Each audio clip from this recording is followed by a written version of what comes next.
I feel I need a holiday. A very long holiday, as I have told you before. Probably a permanent holiday. I don't expect I shall return. In fact, I don't mean to, and I've made all arrangements. I am old, Gandalf. I don't look it, but I am beginning to feel it in my heart of hearts. Well preserved indeed, he snorted. Why, I feel all thin, sort of stretched, if you know what I mean, like butter that has been scraped over too much bread. That can't be right. I need a change, or something. Gandalf looked curiously and closely at him.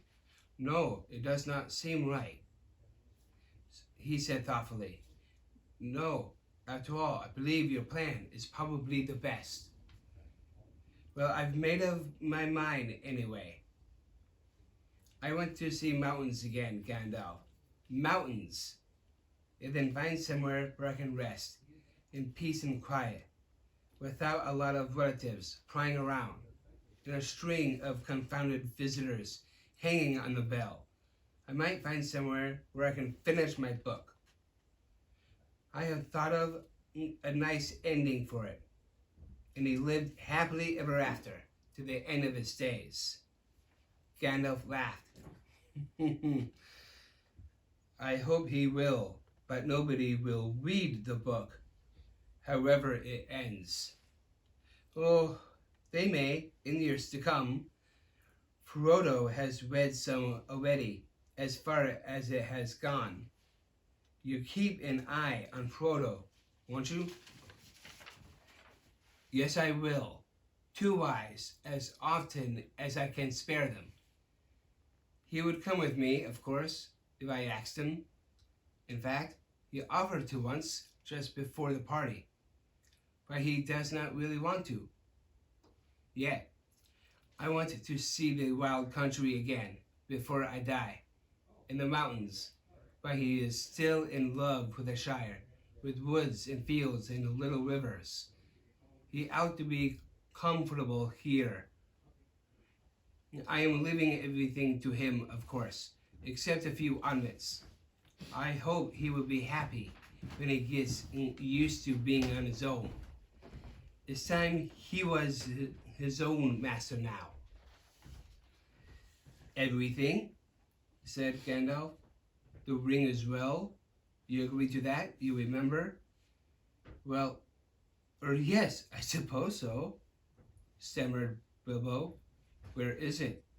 In an envelope, if you must know, said Bilbo impatiently. There, on a mantelpiece. Well, no. Here it is in my pocket. He hesitated. Isn't that odd now? He said softly to himself. Yet, after all, why not? Why shouldn't it stay there? Gandalf looked again very hard at Bilbo, and there was a gleam in his eyes. I think, Bilbo, he said quietly, I should leave it behind. Don't you want to? Well, yes. And no. Now it comes to it. I don't like parting with it at all, I might say. And I don't really see why I should. Why do you want me to? He asked. And a curious change came over his voice. It was sharp with suspicion and annoyance. You are always badgering me about my ring, but you have never bothered me about the other things that I got on my journey. No, but I had to badger you, said Gandalf. I wanted the truth. It was important. Magic rings are, well, magical, and they are rare and curious. I was professionally interested in your ring, you may say, and I still am. I should like to know where it is if you go wandering again. Also, I think you have had it quite long enough. You won't need it anymore, Bilbo, unless I am quite mistaken.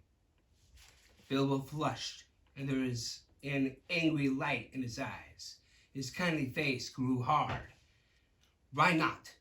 He cried. And what business is it of yours anyway, to know what I do with my own things? It is my own. I found it. It came to me. Yes, yes, said Gandalf. But there is no need to get angry. If I am, it is your fault, said Bilbo. It is mine, I tell you. My own. My precious. Yes, my precious. The wizard's face remained grave and attentive, and only a flicker in his deep eyes showed that he was startled and indeed alarmed. It has been called that before, he said, but not by you. But I say it now, and why not? Even if Gollum said the same once, it is not his now, but mine, and I shall keep it, I say. Gandalf stood up, and he spoke sternly. You'll be a fool if you do, Bilbo, he said. You make that clearer with every word you say. It has got far too much hold on you. Let it go, and then you can go yourself and be free.